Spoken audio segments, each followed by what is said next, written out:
such a privilege for my husband and me to be here.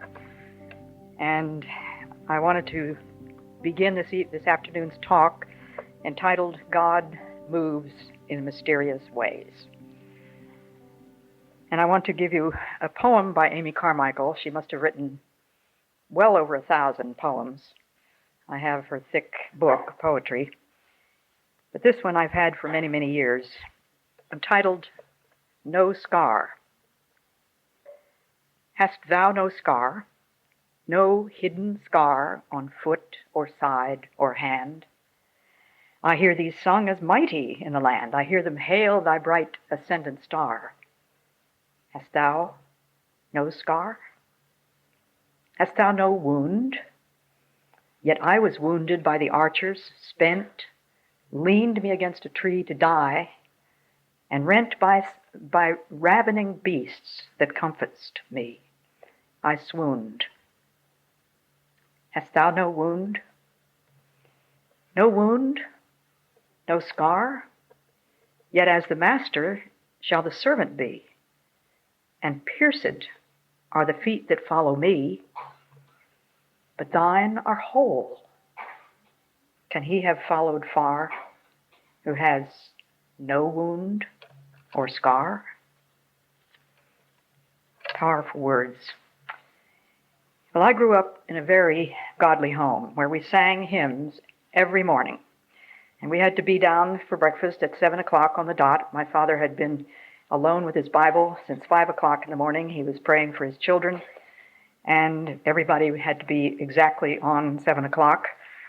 So when we had finished our breakfast, then we were all herded into the living room. Either my father or my mother would sit down at the piano and play one hymn, all the stanzas, ladies and gentlemen. We did not skip any stanzas. So we learned the great hymns of the faith. These were not praise songs. There was no such thing in those days. We learned theology, actually, through those great hymns of the faith. And I would strongly urge all of you to get your hands on a real hymn book with real hymns without delay.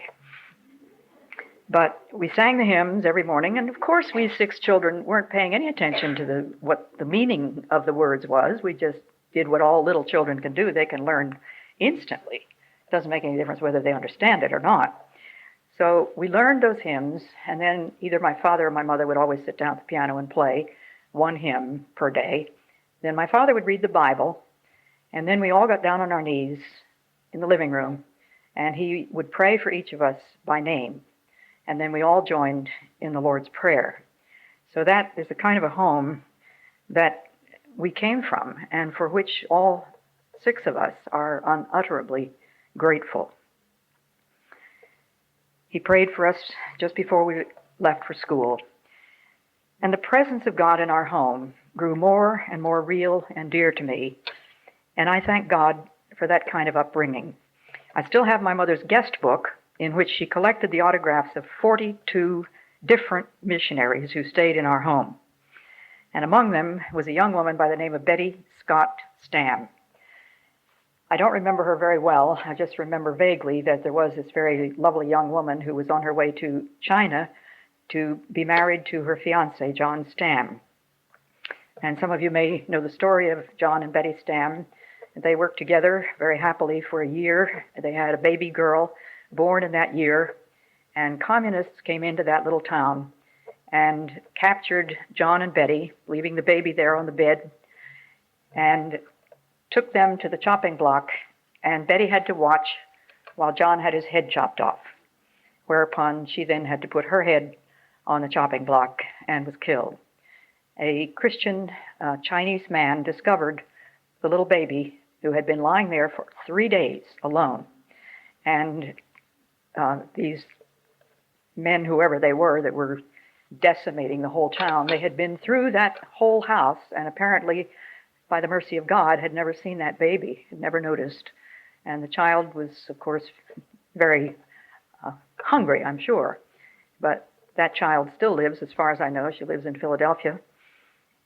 But that was, you can imagine, a very profound story that just completely boggled my mind when I was just a child hearing about John and Betty Stam.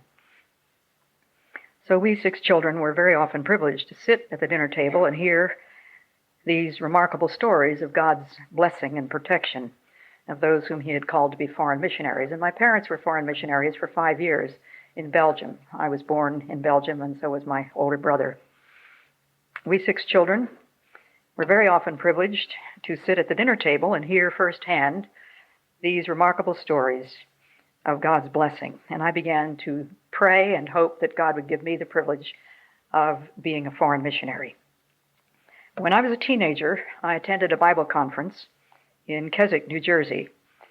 A woman doctor by the name of Virginia Blakesley, who had been a missionary in Africa, told some hair-raising stories of the ways in which the Lord had led her and protected her when she sought out tribal people who knew nothing of God.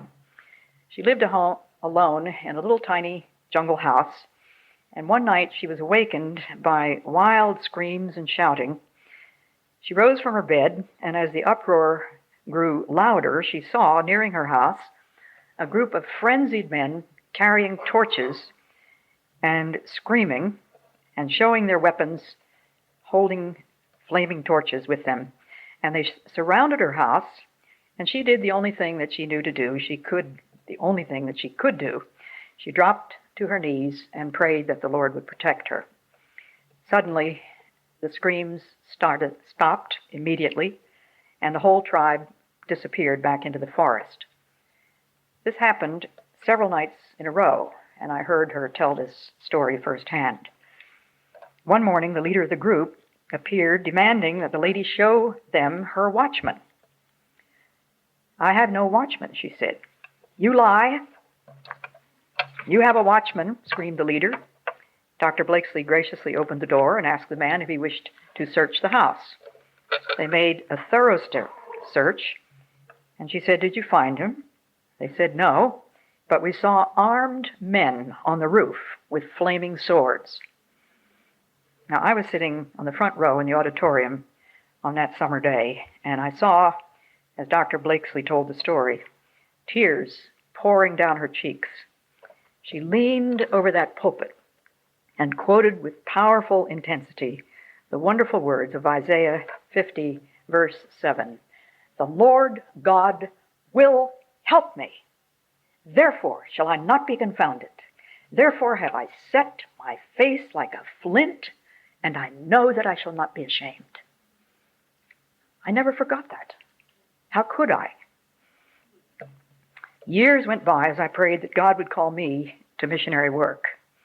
The many real live missionaries that we had known at our dinner table at home sometimes spoke to us about seeking God's will on the mission field. As a result, 5 of the 6 of us became missionaries. The only one who was not a foreign missionary has been very much of a leader as a Christian. He's now teaching in Germany and Austria, I don't know where all. But as a college student, I joined the missionary prayer group, and the leader of that group was a man by the name of, guess who? Jim Elliot. He was known on the college campus as a man on fire for the Lord, and he had a way of grabbing fellow students and asking, "Hey, buddy, how come you're not going to the mission field?"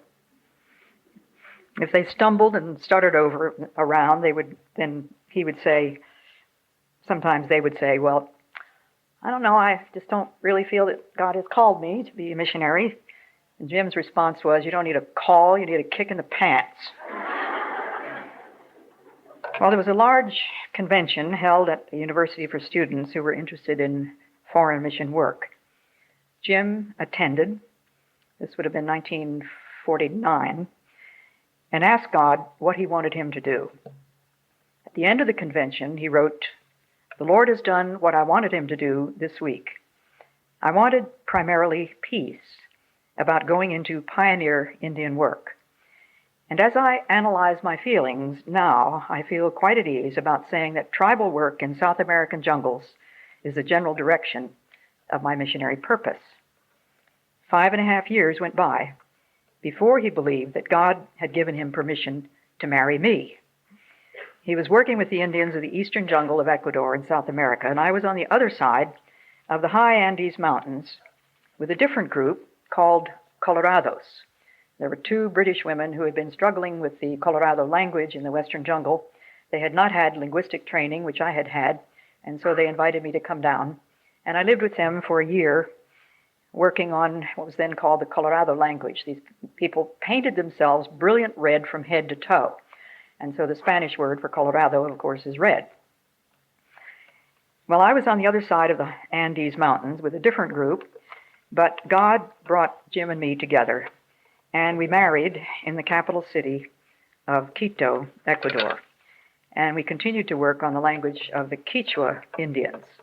So I had to learn Spanish first, of course, then I had to learn Colorado, and now Jim said, I'm not going to marry you until you learn Quechua. So I thought that was pretty tough, but not too high a price to pay to marry a man like Jim Elliot. Well, I'm going to be giving you just a little bit of a few specifics, some of which will probably overlap the things that you've already seen here. But Nate Saint was the pilot who served all the jungle missionaries with his Piper Cub airplane. And always, as he flew, he was searching for the whereabouts of an elusive group called Aucas, people that were greatly feared by all other jungle people. And week after week, Nate would fly, hoping to discover where they lived. And one day on a routine flight, he came into our station, could hardly wait to say, hey guys, I've found the Aucas. So it was lunchtime, but he was too excited to eat. And he described what he had seen from the air, real live Auca people. So at that time, we sat at our dinner table and pondered various ways in which we might reach these people. And I had suggested to Nate and to Jim, wouldn't it be a good idea for you and me, Jim, to go down the river in a dugout canoe and take our little baby with us? Surely, if there are savages around there, they wouldn't feel threatened in any way by the arrival of a small family with a child, a small family with no weapons. And I was beside myself. I thought this was the most brilliant thing I'd ever thought of in my life. And I chattered away for a while, and Nate listened politely, but he vetoed the idea completely. He felt that dropping gifts from the airplane would be acceptable, and indeed it was. Week after week, Nate flew over the clearing, dropping machetes, knives, pots, ribbons, cheap bracelets, a few lengths of cloth, whatever he thought the Indians might be happy to receive. So he was adamant that we must choose very carefully who would make the first entrance to these so-called savages. And they ended up with the 5 men who comprised Operation Auca. So I don't have to go through all that part since you just saw it on the video. But January the 3rd, 1956 was D-Day, as it were. That was the day that it dawned clear and it looked as though everything was going to work out wonderfully. And so Nate was able to land his plane. He took the men in one man at a time, and we wives had radio contact, and all seemed to be going well. Well, you know the rest of the story about the 5 men. A ground party was assembled. 4 days later, we received word that all 5 of our husbands had been killed. And I thought of how eagerly Jim Elliot had prayed while he was in college that God would give him the privilege of carrying the gospel of Jesus Christ to some unknown tribe. Nate's discovery thrilled him. Was this to be the end? I couldn't think so. 4 of us wives returned to our stations. I still had hopes that the Lord would open up the way for someone to reach those elusive Aucas. He did. A missionary wife asked me to stay with her while her husband left on business elsewhere. I hesitated because I was now the only missionary on my station. I didn't want to leave, but I prayed, and it seemed that the answer was go. So I took my 2-year-old daughter, flew to the other missionary station, and on the second day, 2 Quechua Indians appeared at my hostess's door with a surprising piece of news. We've got 2 Aucas at our house. Do you want to come with us? We don't know what to do with them. We can't speak their language. Well, neither did I. Not a single syllable. It was high noon, and the men had walked 6 hours from home. They said, when we left home, the sun was over here, and the sun's up here now. We got to get home by the time the sun's over there. So if you're going to come with us, you better hurry. They gave me about 5 minutes to throw together a few things in a carrying net. I left my little girl with my hostess, and off I went with these two guides. And that evening I met with two Auca women. How exciting, but how helpless I felt, being unable to communicate. A few days later, Aucas came near the village armed with spears.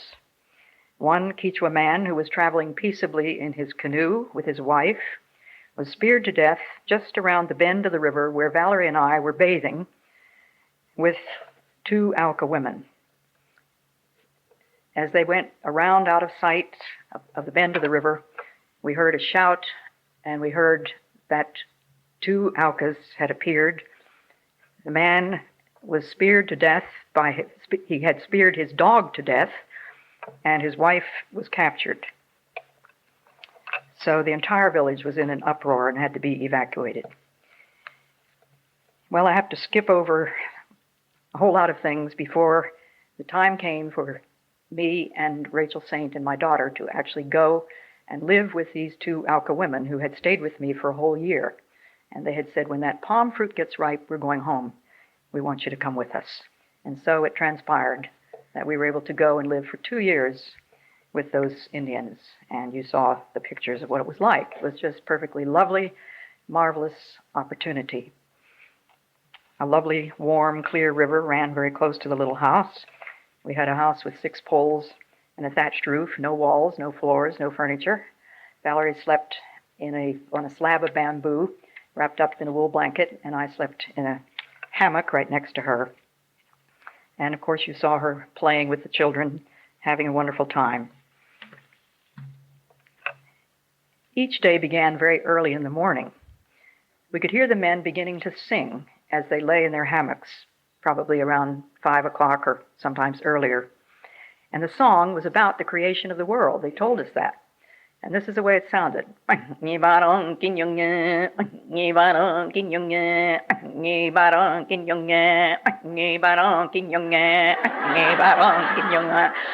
I have counted 70 repetitions of verse 1. And they go on to, and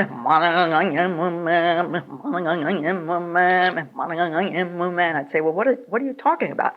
We're telling the story of how God made the world. They knew that there was a God up there. They didn't know his name, but they just knew that somebody had to make the world. It didn't just happen. So we had a leg up already in teaching them the gospel. So when 5 o'clock came around, the men would finish drinking the banana drink, and then they would go off with their blowguns to get meat for the women and children.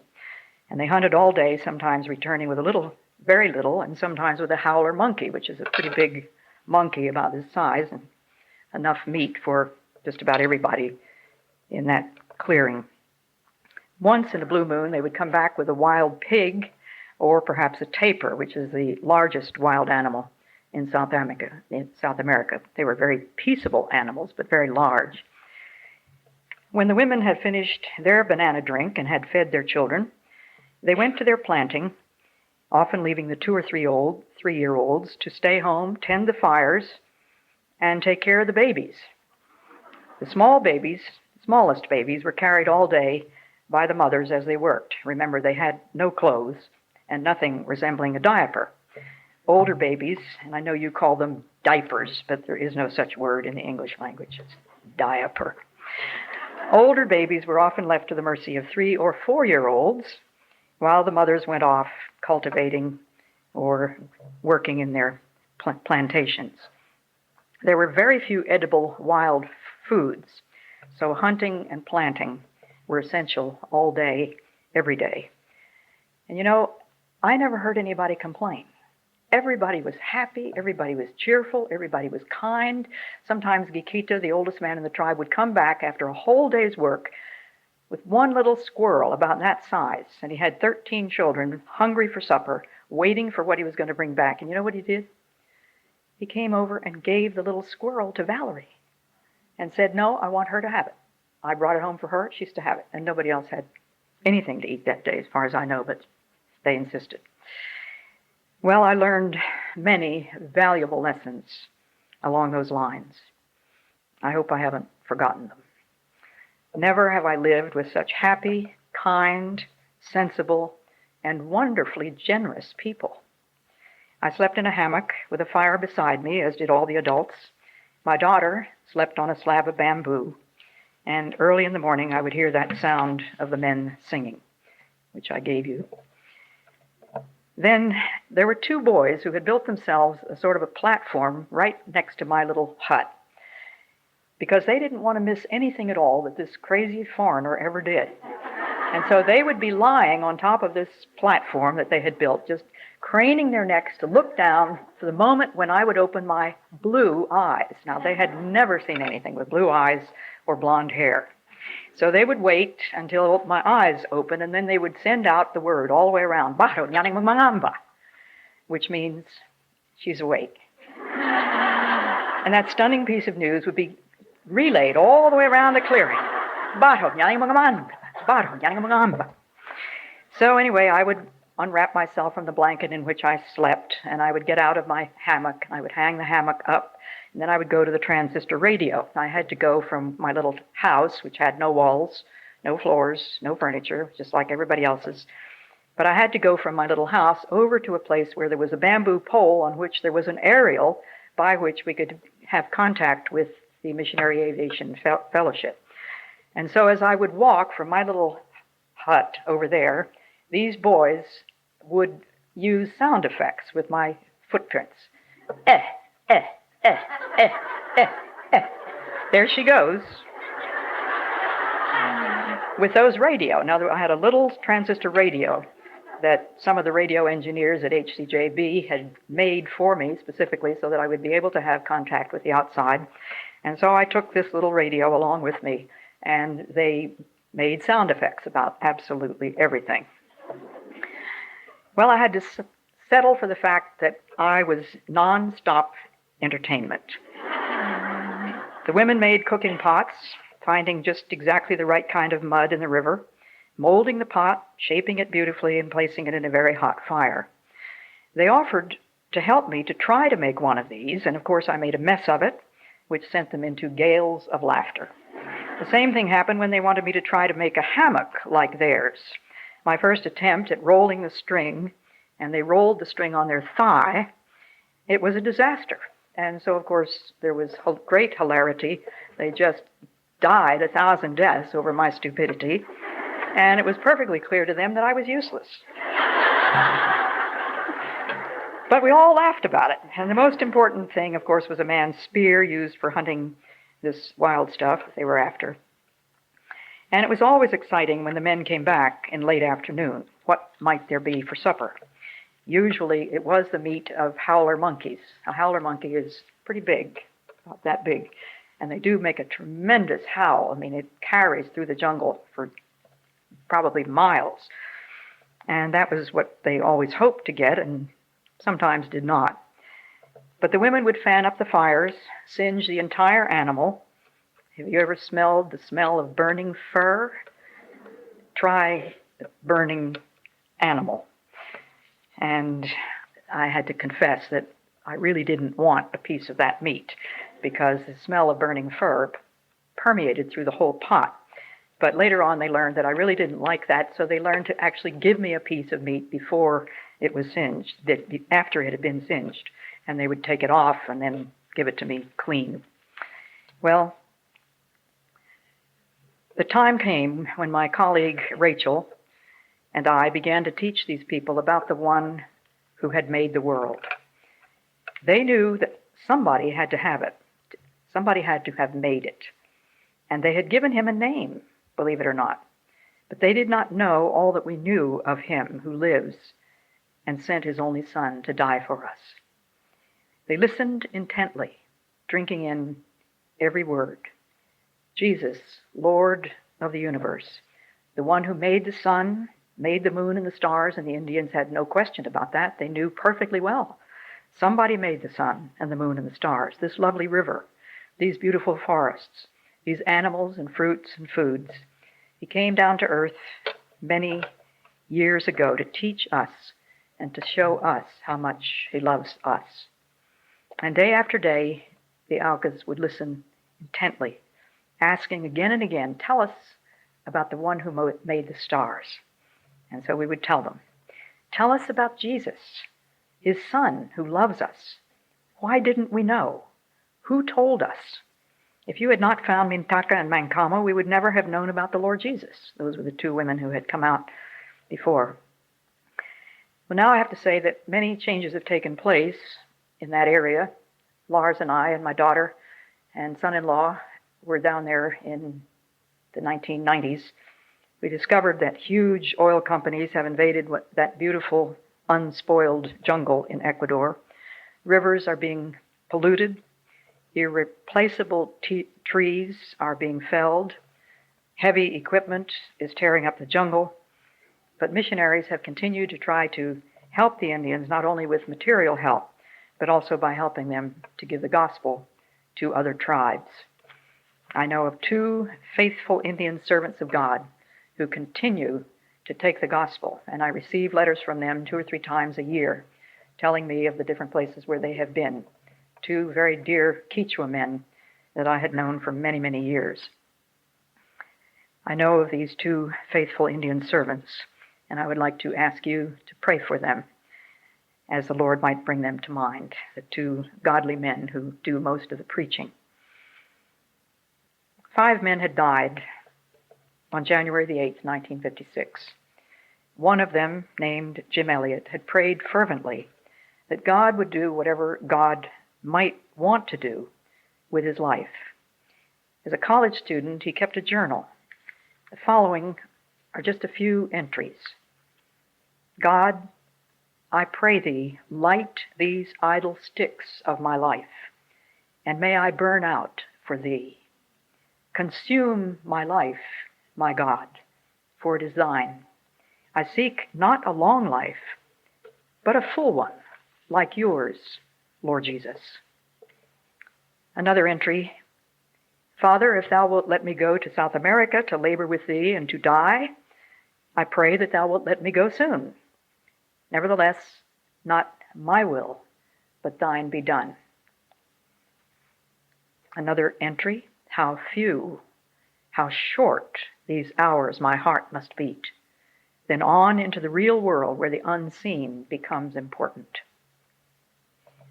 Father, take my life, yea, my blood, if thou wilt, and consume it with thine enveloping fire. I would not save it, for it is not mine to save. Have it all, Lord. Let it be poured out as an oblation for the world. And this is probably the most common one that people have remembered. Jim said, he is no fool who gives what he cannot keep to gain what he cannot lose. He is no fool who gives what he cannot keep to gain what he cannot lose. In 1951, Jim had written in his diary, only I know that my own life is full. It is time to die. For I have had all that a young man can have, at least all that this young man can have, and I am ready to meet Jesus. He hadn't even gotten to Ecuador when he wrote that. May 1952, gave myself for Alka work more definitely than ever, asking for spiritual valor, plain and miraculous guidance. And then July 1952, give me a faith that will take sufficient quiver out of me so that I may sing. Over the Alkas, Father, I want to sing. God does move in mysterious ways, but he reminds us, fear not, for I have redeemed you. I have summoned you by name. You are mine. When you pass through the waters, I will be with you. And through the rivers, they will not overflow you. When you walk through the fire, neither shall the flame kindle upon you. For I am the Lord your God. I wanted to read a few things, if I have time. I don't know where my husband Lars is, but if anybody can tell me. I know that he's probably a little bewildered because... Oh, there he is. Okay, just tell me how much more time I have. Okay, Okay.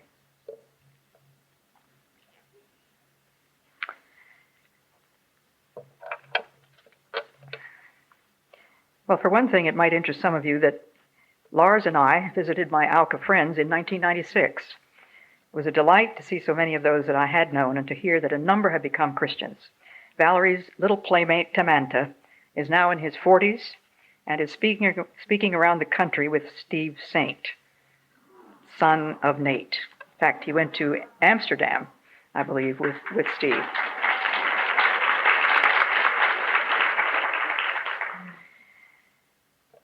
But I have a few more bits and pieces that I don't like to leave you without. I'm sure you all know the name Fanny Crosby. She wrote more than 900 hymns. And of course, when she was born, a doctor made a mistake, and when she was only 9 weeks old, she was blinded. 6 weeks old, 6 weeks old in 1820. The doctor had put hot poultices or something and burned the corneas of her eyes, permanently blinding her. And she became a popular lecturer, pianist, and organist. At age 38, she married a man by the name of Alexander Van Alsten, also a blind musician and composer whom she had taught at the New York Institute for the Blind. Their only child died. At age 9, Fanny had written these words, "Oh, what a happy soul am I, although I cannot see. I am resolved that in this world contented I will be. How many blessings I enjoy that other people don't. To weep and sigh because I'm blind, I cannot and I won't." 9-year-old girl, can you imagine that? She's the one that wrote Blessed Assurance, To God Be the Glory, Rescue the Perishing, Face to Face, and 8,000 others. And I wanted also to read from a man by the name of Walter Chiswick. If I can find that place here, I just had it.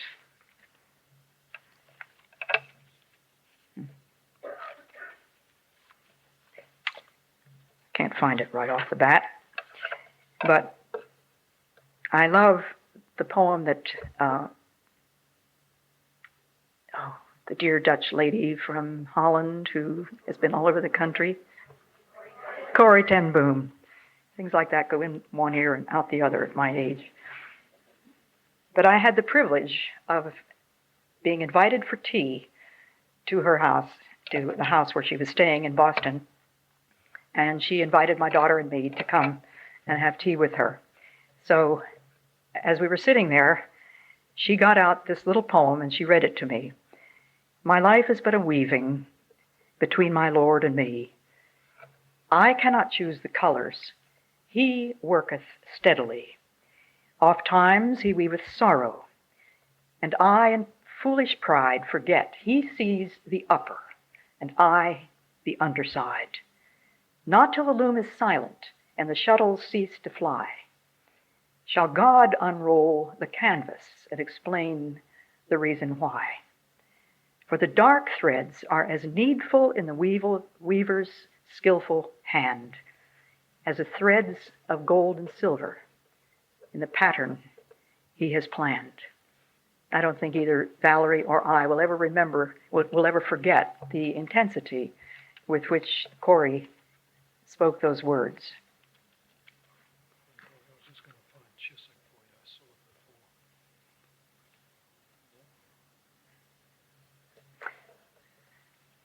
It's this one, Chiswick, yeah. Okay. I just have so many of these wonderful little tidbits that I am very likely to go over unless I have somebody monitoring me. And I'm thankful for that, and I'm sure you are too. A man by the name of Walter Chiswick, who I think lived here in this country, wrote a book called He Leadeth Me. And he was in Soviet Russia, and Soviet interrogators were trying to persuade him to cooperate with them. For some reason, he was over there. And so, as they tried to persuade him to cooperate, Mr. Chiswick said, "I saw only my own weakness and helplessness to choose either position open to me, cooperation or execution. I knew that I had gone beyond all bounds, had crossed over the brink into a fit of blackness that I had never known before. It was very real, and I began to tremble. I had lost the last shreds of my faith in God. Recognizing that, I turned immediately to prayer in fear and trembling. I knew that I had to seek immediately the God I had forgotten. I knew immediately what I must do, what I would do, and somehow I knew that I could do it. I knew that I must abandon myself entirely to the will of the Father and live from now on in the spirit of self-abandonment to God. And I did it. God's will was not hidden somewhere out there in the situations in which I found myself. The situations themselves were His will for me. What He wanted was for me to accept these situations from His hands, to let go of the reins and place myself entirely at His disposal. It was the grace that God had been offering me all my life, but which I had never really had the courage to accept. Wonderful to memorize some of these stories. Another one by Janet Erskine Stewart, and I have this little brown book that's just jammed with all kinds of wonderful things. Janet Erskine Stewart was an English lady. And this is one of the many poems that she wrote. I know that when the stress has grown too strong, Thou wilt be there. I know that when the waiting seems so long, Thou hearest prayer. I know that in the crash of falling worlds, Thou holdest me. I know that life and death and all are Thine eternally. How many of you know the name Lilias Trotter? Very few. She was a wonderful English lady who went to Africa, North Africa, and was there until she died.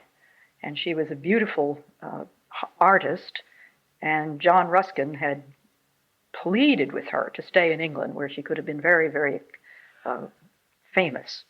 Instead of that, she had gone to North Africa and stayed there for the rest of her life. But she could draw beautifully. She could paint and draw beautiful pictures of the things that she saw in the deserts. And in her private diary, among other things, she said, so many questions lie ahead concerning the work, and a great comforting came this morning in the chapter in Job 28. God finds a way for the wind and the water and the lightning. The way for the wind is the region of the greatest emptiness. The way for the water is to the place of lowest depth. The way for the lightning, as science proves, is along the line of the greatest weakness. If any man lack, there is God's condition for his inflow of the spiritual understanding. I want to close with these words from 2 Corinthians 5:14 to 17. Christ's love compels us, because we are convinced that one died for all, and therefore all died. And he died for all, that those who live should no longer live for themselves, but for him who died for them and was raised again. So from now on, we regard no one from a worldly point of view. If anyone is in Christ, he is a new creation. May God make us new creations. God bless you.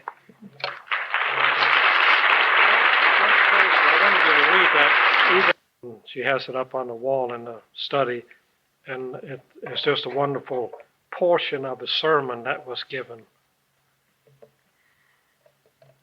A man by the name of Ugo Bassi was an Italian, and all I know about him is that this is what he wrote one time. Measure thy life by loss and not by gain. not by the wine drunk, but by the wine poured forth. For love's strength standeth in love's sacrifice, and he who suffereth most hath most to give. God bless you.